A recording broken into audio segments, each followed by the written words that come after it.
সবাত শ্বসনের ক্ষেত্রে ক্রেবস চক্রে ঢোকার আগে পাইরুভিক অ্যাসিডের জারণ হওয়া প্রয়োজন এবং এখানে সম্পূর্ণ জারণ হয়, যেটা অবাত শ্বসনের ক্ষেত্রে হয় না। তো পাইরুভিক অ্যাসিডের এখানে সম্পূর্ণ জারণটা কিভাবে হয় সেটা আমরা এই ভিডিওটিতে দেখব।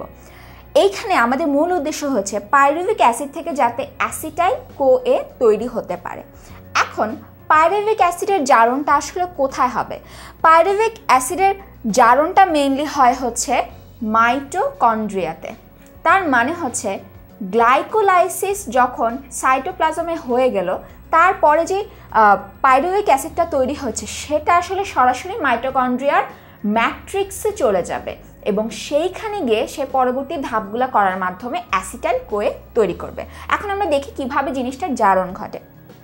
এইখানে মূলত যেটা হয় যে পাইরুভিক অ্যাসিডের সাথে একটা কোএ এসে যুক্ত হবে।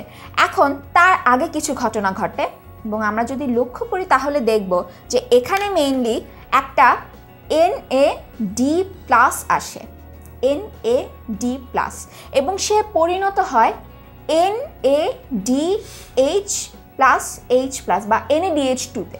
এখন চিন্তা করে দেখো, যে কোনো কিছু হাইড্রোজেন গ্রহণ করা মানে কি? সে আসলে বিজারিত হচ্ছে।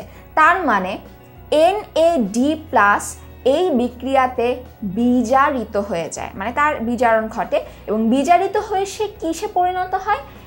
NADH+H+-এ পরিণত হয়ে যায়। এখন আমরা কেমিস্ট্রির খুব সাধারণ জারণ বিজারণের ধারণা থেকে জানি যে একটা জিনিস যখন বিজারিত হচ্ছে তার মানে অন্য জিনিসটা জারিত হচ্ছে। তার মানে কি?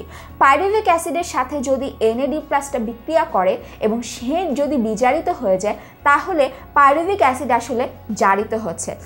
H+ যখন সে ত্যাগ করছে তখন আসলে তার জারণ ঘটছে এবং জারণ ঘটার সাথে সাথে সে একটা NADH2 তৈরি করছে।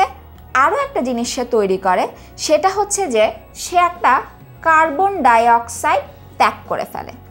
কার্বন ডাইঅক্সাইড ত্যাগ করে এবং সাথে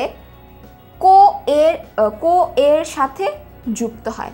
এখন এই কোএ জিনিসটা কি? কোএ জিনিসটা হচ্ছে সালফারযুক্ত একটা ফ্যাক্টর এবং সে যেহেতু সালফারযুক্ত ফ্যাক্টর তার মানে হচ্ছে এর সাথে থায়োএস্টার বন্ধন দ্বারা এই অ্যাসিটাইল কোএটা পরিণত হবে। এখানে যেই বন্ধনটা থাকবে সেই বন্ধনটা হয়ে যাবে হচ্ছে থায়োএস্টার। থায়ো নামটার কারণ হচ্ছে এখানে সালফার আছে এবং এখানে দেখো যে NADH2 তৈরির সময় এখানে একটা এনজাইম অবশ্যই কাজ করবে এবং কি এনজাইম কাজ করবে? আমরা জানি যে যখনই H+ যুক্ত হয় বা যখন H+ বের করে দেওয়া হয় তখন আসলে ডিহাইড্রোজিনেস এনজাইমটা কাজ করে এবং এই ডিহাইড্রোজিনেসের নামটা কি হবে? Pyruvate dehydrogenase. এই এনজাইমের প্রভাবে NAD+ থেকে আমরা NADH2 পাবো এবং একই সাথে এখনো কার্বন তার কমে যাবে। মানে পাইরুভিক অ্যাসিডটা ছিল হচ্ছে 3 কার্বন বিশিষ্ট, এখনো কার্বন সে হারাবে এবং কিভাবে হারাবে? কার্বন ডাইঅক্সাইড বের করে দেওয়ার মাধ্যমে।